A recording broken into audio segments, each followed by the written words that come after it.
Sir ఇంకా ఇప్పుడు తెలంగాణ రాష్ట్రంలో ప్రధానంగా హాట్ టాపిక్ కవిత గారిదేనా మరి ఎట్లా ఏం జరుగుతుంది ఎవరు అక్కడ స్వీట్స్ ఇచ్చినారు సార్ బయట sir okay sir thank you అంటే ఆ సందర్భం అనుకో కవిత అది సంబంధం లేదు సార్ వచ్చాడు అయితే వాస్తవానికి శరత్ సారు ఆయన మా స్టూడియోకి రావడము అది శుభ సూచకం మీకు సార్ మీకే అయ్యో కొద్దిగా వచ్చిన అంటే నాకు కొద్దిగా డయాబెటీస్ కాబట్టి ఎక్కువ తింటే బాగుండదు. అయ్యో ఇంత మింగన్నా ఏం కాదు ఓపే తిన్నోడు ఆడ చెడిపోయాడా కేసీఆర్ తిన్నాడు చెడిపోయాడా నాకు వద్దన్నా ఇక తమ్ముడు మళ్ళీ నా ఇంకో విషయం first of all before we begin ఒక ముఖ్యమైన విషయాన్ని నేను చెప్పాలా. చూడండి చాలా రోజులుగా చాలా మంది మళ్ళా అభిమానులు కానీ లేకపోతే నాతో ముడిపడి ఉన్నటువంటి సోషల్ మీడియా కానీ ఇతర గ్రూప్లో వాళ్ళు చాలా కాలంగా నన్ను అడుగుతా ఉన్నారు ఎందుకు మల్లన్న స్టూడియోకు పోవట్లేదు అనేది. కారణం చెప్తాను నేను చెప్పినాక చెప్పండి. అయితే ఆనిముత్యాలను ప్రతి పని లేని సందర్భంలో కనుక చూపిస్తే దాని వాల్యూ పోతుంది. దాన్ని ఎప్పుడు వాడాలనో తెలుసు, ఏ క్షణానికి వాడాలనో తెలుసు, ఎప్పుడు ఆ బాణం ఎప్పుడు తీయాలో నాకు తెలుసు. కాబట్టి నేను ఎప్పుడు కూడా ఈ చిన్న వాటికి ఆయన సమయాన్ని వృధా చేయదలుచుకోలేదు. ఆయనకుండే షెడ్యూల్ తెలుసు, నాకు ఆయన ఉండేటువంటి నేపథ్యం తెలుసు, అన్నీ తెలుసు. కాబట్టి చాలామంది అనుకుంటారు మల్లన్న గారు శరత్ సార్ మీ లీగల్ టీం హెడ్ కదా ఏంది అని అంటే నేను చెప్తా ఉన్నా లీగల్ టీం హెడ్, కానీ ఆయనకంటూ వ్యక్తిగత స్వేచ్ఛలు ఉంటాయి, వ్యక్తిగత భావాలు ఉంటాయి, వ్యక్తిగతమైన అంశాలు ఉంటాయి. మా సారు నన్ను సరైన మార్గంలో పెట్టడానికి లక్ష్య చెప్పినా నేను స్వీకరిస్తా. ఎగ్జాక్ట్లీ అంతే కదా. కాబట్టి రెండో విషయం ఏంటంటే మీరు ఆ టాపిక్ మర్చిపోండి బ్రదర్స్. ఎందుకంటే మీరు చూసి ఉంటారు ఇన్ని ఏళ్ళ కాలంలో ఆయన నాకు ఏదో రూపకంగా అడ్వైజ్ చేయాలనుకుంటారు. నేను పొరపాటున కూడా నోరు తెరిచి శరత్ సార్ గీదని అన్నాను. ఎందుకనంటే అవన్నీ నాకు ఆయన ఏదో రకంగా చెప్పాలనుకుంటున్నాడు. సరే అదేమైనప్పటికి కూడా స్వీట్ ఎట్లా ఉంది సార్? Sweet super. అది నా భావన కూడా మనం చెప్పాలి. ఫస్ట్ ఆఫ్ ఆల్ నాకు మల్లన్నకి ఏ రకమైన విభేదాలు మీకు జోడించి చెప్తా ఉన్నారు. రెండో విషయం ఏంటంటే నేను మల్లన్నలో ఒక యోధుడినే చూడాలనుకుంటా, ఒక ఉద్యమకారుని చూడాలనుకుంటా, ఒక సోషల్గా ఉన్నటువంటి ఒక ఫ్యాబ్రిక్ని డెవలప్ చేయాలనుకుంటా. మల్లన్న ఏదో ఒక రోజున బలహీన వర్గాల వాళ్ళకి, మైనారిటీస్కి, ఇట్లాంటి ఎవరైతే నిమ్న జాతులు ఉన్నారో, ఎవరైతే అభివృద్ధి ఫలాలను అనుభవిస్తులేరో ఆ జాతులను లీడ్ చేసే నాయకుడిగా మల్లన్న నేను అప్రిషియేట్ చేస్తా. ఈ రాజకీయాలు అంటారా, ఈ రాజకీయాలలో రకరకాల అభిప్రాయాలున్నాయి అన్నారా. కొన్ని సందర్భాలలో నేను విభేదించిన సందర్భాలున్నాయి, ఖరాఖండితంగా ఆయనకే చెప్పిన సందర్భాలున్నాయి. అవి మా ఇద్దరి మధ్యలో సంబంధించిన విషయాలే తప్ప ఈ శరీరానికి లేని ఇబ్బంది ఏ శరీరానికి అక్కర్లేదు. ఇంకోటి ఏంటంటే ప్రజలకు సంబంధించిన వ్యవహారాలు ఏవైతే ఉంటుందో, బీద ప్రజలకు సంబంధించిన అంశాలలో అన్యాయం జరిగితే అటు మల్లన్న కానీ ఇటు నేను కానీ మౌనంగా కూర్చోము. ఇది మా వాగ్దానం. ఇది ఒక్కసారి చూడు. కరెక్ట్. నిన్ను పట్టించుకోకపోదు వాస్తవం. ఎగ్జాక్ట్లీ. నా బిడ్డల కళ్ళలకే నీళ్లు చూపించిన బిడ్డ నీ బిడ్డ కూడా ఏడుస్తుంది ఒక రోజు. కరెక్ట్. ఒకటి మల్లన్నారు. ఇప్పుడు ఈ సందర్భంలో మనం ఒక విషయం గ్రహించాలి. ఇవాళ నిన్న హరీష్ రావు గారు మాట్లాడుతూ వాళ్ళు కావాలనే ఒక శుక్రవారాన్ని ఎంచుకొని ఆ శుక్రవారం నాడే మార్నింగ్ అన్ని టికెట్లు బుక్ చేసుకొని పద్ధతి ప్రకారంగా వచ్చి అటాక్ చేసేసి తర్వాత సడన్గా అప్పటిదప్పుడే అరెస్ట్ మెమో ఇచ్చేసి అరెస్ట్ చేసినారు. ఇదంతా ఒక పథకం ప్రకారంగా జరిగింది అన్నాడు హరీష్ రావును. నేను ఈ సభాముఖంగా అడుగుతున్నా, అయ్యా నువ్వు తీన్మార్ మల్లన్న ఆఫీస్ మీద అటాక్ చేసిన రోజు did you plan or not plan? చెప్పండి ఒక మాట. నువ్వు ఆ రకంగానే చేసినావా లేదా? నువ్వు ఫస్ట్ ఏం చేసినావు, ఆ సాయి కిరణ్ గౌడ్ అనే వాడిని ఒకరిని పంపించేసేసి మల్లన్న కనుక ఆ రోజున స్టూడియోలో ఉంటే నువ్వు కథం పట్టించాలన్న ప్లాన్ వేసినావు. మల్లన్న ఆ రోజు స్టూడియోలో లేకపోవడం వల్ల నీ ప్రోగ్రామ్ ఫెయిల్ అవుతే నువ్వు మళ్ళీ మురళీధర్ అనే ఒక నాన్ క్యాడర్ ఫెలోని, ఒక ఈడియట్ని పెట్టుకొని వాడి ద్వారా ఇద్దరు ఎస్ఓటీ కానిస్టేబుల్ని పంపించేసేసి వాళ్ళ మీద మల్లన్న టీం హత్యా ప్రయత్నం చేసింది అని ఒక 307 కేసు బుక్ చేసేసి నువ్వు ఘోరాది ఘోరంగా చేసినావా లేదా? నువ్వు అరెస్ట్ చేసిన తర్వాత ఎన్ని రాత్రులు ఎక్కడెక్కడ తిప్పినావు?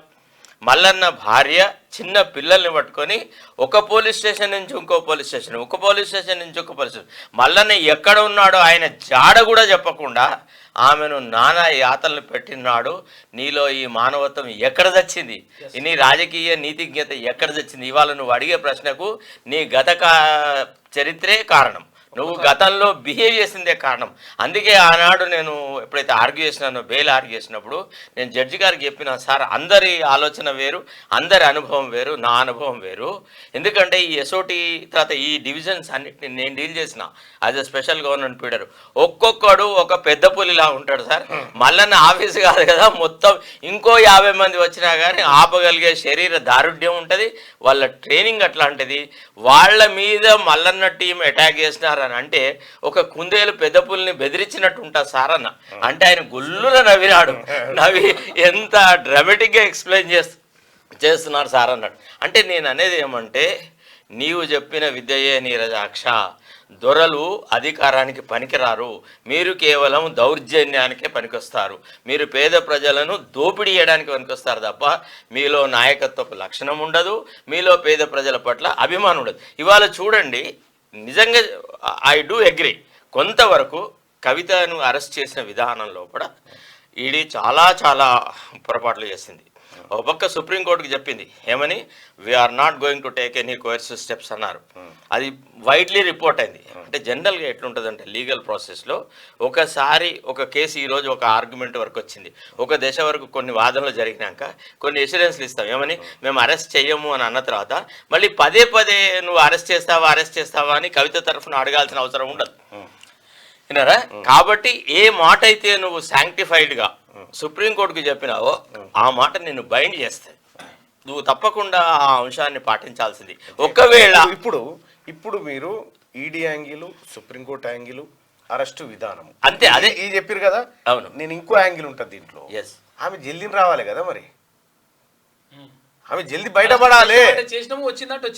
మేము చేసే ప్రయత్నం చేసినా సుప్రీంకోర్టు ఇచ్చి పెడితే మేమేం చేయాలని అనాలి కదా. అది కరెక్టే. కాకపోతే ఏంటంటే ఈ మోడీ ప్రభుత్వము ఈ దేశంలో ఏ వ్యవస్థను స్వతంత్రంగా పనిచేయనిస్తుంది, న్యాయ వ్యవస్థనా, ఈడీనా, సిబిఐనా, లేకపోతే ఏ వ్యవస్థను, లేకపోతే ఎలక్షన్ కమిషన్ ఆఫ్ ఇండియానా? ఏమండి ఎంత నీచంగా ఎలక్షన్ కమిషన్ దిగజార్చినారు. First of all Arun Goyal అనే వ్యక్తిని నీల మేఘాల మీద రాజీనామా చేసిన 24 గంటలలో అతన్ని ఎలక్షన్ కమిషన్ యాక్సెప్ట్ అయింది, ఎలక్షన్ కమిషన్ కి అపాయింట్ చేసినారు. సుప్రీం కోర్టు వాళ్ళు నిర్ఘాంతపోయినారు. అమ్మ ఒక ఫైల్ ఇంత స్పీడ్ గా పోతుందా అని అన్నారు. సరే రైట్ ఆర్ రాంగ్ అతని యాక్సెప్టెన్స్ ఒప్పుకున్నారు. ఈ రకంగా ఎలక్షన్ కమిషన్ ను మ్యానిపులేట్ చేస్తాననే సంగతి 6 నెలల క్రితమే ప్లాన్ చేసేసి ఆ అరుణ్ గోయల్ తోని రాజీనామా పెట్టించేసేసి మళ్ళీ ఈ రోజు ఎలక్షన్ కమిషన్ లో ఎప్పుడైతే హియరింగ్ ఉందో, ఎలక్షన్ కమిషన్ సంబంధించిన హియరింగ్ ఉన్నప్పుడు ఈ హియరింగ్ ని నిర్వీర్యం చేయడానికి మొన్ననే 2 అపాయింట్ చేసినారు, నిన్న వాళ్ళు డ్యూటీలో చేరినారు.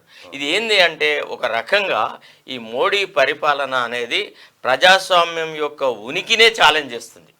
ఇది మనం గ్రహించాలా. అసలు యాక్చువల్లీ ఈరోజు నెరేటివ్ ఎట్లుండాలా అంటే, మోడీ చేసేటువంటి అప్రజాస్వామికమైన పనులు, వ్యవస్థలన్నింటినీ తన గుప్పిట్లో పెట్టుకోవడము, అసలు దేశంలో ప్రజాస్వామ్యమే లేకుండా చేయడము, తర్వాత ఇప్పుడు ఎట్లుంటుందంటే ఈ దేశం అనేది ఒక్కళ్ళ సొత్తు కాదు, ఒక హిందువులు. ఈ ఎపిసోడ్లో నేనేమంటా అంటే సార్, భారతీయ జనతా పార్టీ నేతలు చెప్తున్నారు ఆ కవిత అరెస్టుకు మాకు సంబంధం లేదంటున్నారు. అది ఎట్లా సాధ్యం సార్? అది ఎట్లా సాధ్యం చెప్పండి. ఇప్పుడు మనం పొలిటికల్ యాంగిల్లో చూస్తే నిజమే సంబంధం లేదు, వీళ్ళకి ఏ క్రెడిట్ ఇవ్వకండి ప్రజలారని చెప్పాలి మనం. అలా కాదు, నేను అనేది ఏంటంటే భారతీయ జనతా పార్టీ ఏదైతే ప్రజాస్వామ్యాన్ని కూని చేసి, అంటే ఏదో కవిత అరెస్ట్ ద్వారా ఏదైతే పొలిటికల్ మైలేజ్ డ్రా చేయాలి రావద్దు. ఫస్ట్ ఆఫ్ ఆల్ మనం కవిత అంశాన్ని చర్చించకంటే ముందు ప్రజా ఒపీనియన్ ఒకసారి తీసుకుందాం. ఎగ్జాక్ట్ కవిత అరెస్టును సమర్థిస్తున్నారా, వ్యతిరేకిస్తున్నారా అనేటువంటిది ఒక్కసారి ప్రజాభిప్రాయాన్ని తీసుకున్న తర్వాత మెజారిటీ ప్రజలు, విజ్ఞులైన ప్రజలు ఏది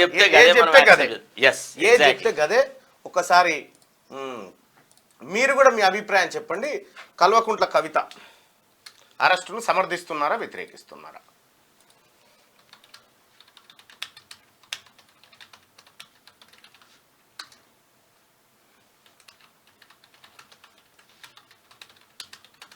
నాడు మన అరెస్ట్ చేసిన నాడు ఫ్రైడే నాడు అరెస్ట్ చేయలేదా, మనని జైల్లో పెట్టలేదా?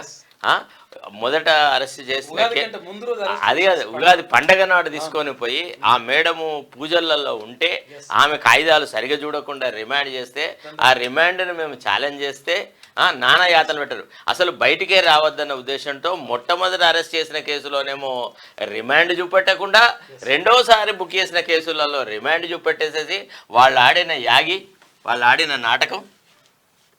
కల్వకుంట్ల కవిత అరెస్టును సమర్థిస్తున్నారా, వ్యతిరేకిస్తున్నారా? మీ ఓట్లు స్టార్ట్. ఎస్, 1000 ఓట్లు, 1300, 1400, 1600, 1700, 1800, 1900, 2000, 2100, 2300,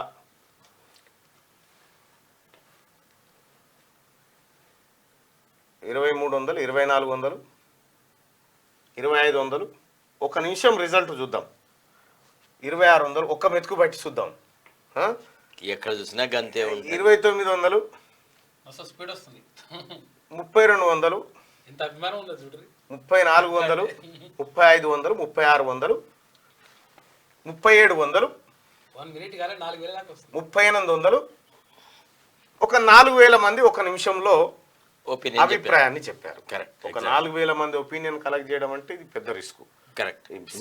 మీరు కూడా మీ అభిప్రాయం నేను చెప్తా, సుదర్శన్ చెప్పినాక మీ అభిప్రాయమే. నా అభిప్రాయం నేను ఎప్పుడు ఒకటే చెప్పినాను కదా, కవితను అరెస్ట్ చేయాలనే నేను చెప్పాను. కవిత అరెస్ట్ కరెక్టే అని 100కి 94% మంది అభిప్రాయపడతా ఉన్నారు.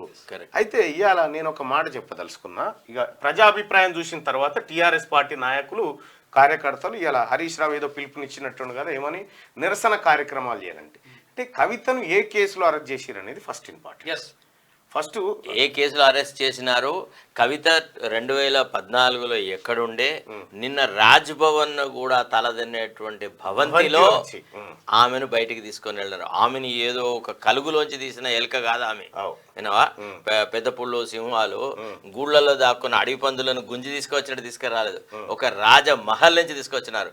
కవిత ఇల్లు ఇంత బాగుంటుందా అని జనం నిర్ఘాంతమైంది. ఆ పైసలన్నీ ఎవడి ఇదొకటి. రెండోది, కల్వకుంట్ల కవితను అరెస్ట్ చేసింది మహాజన్లారా, టీఆర్ఎస్ పార్టీ కార్యకర్తలారా, సారదందలు అరెస్ట్ చేసారు సార్. సారదందలు అరెస్ట్ అయిన మా కవితమ్మను వెంటనే విడుదల చేయాలని డిమాండ్ చేసినా సిగ్గుపోతుంది, రోడ్ల మీద కూర్చున్నా సిగ్గుపోతుంది. కరెక్ట్. పోయి చూసేటోడు నవ్వుతాడు. 190% మంది తూ అని ఉంచుతా ఉన్నారు, అరెస్ట్ కరెక్టే అని చెప్పి. ఈ 100కి ఇందులో నాకు తెలిసి టీఆర్ఎస్ పార్టీ కార్యకర్తలు ఎక్కువ ఉంటారు సార్. ఎందుకంటే వాళ్ళకే ఎక్కువ ఉంటది. ఒకసారి పోనీ ఏమవుతుంది.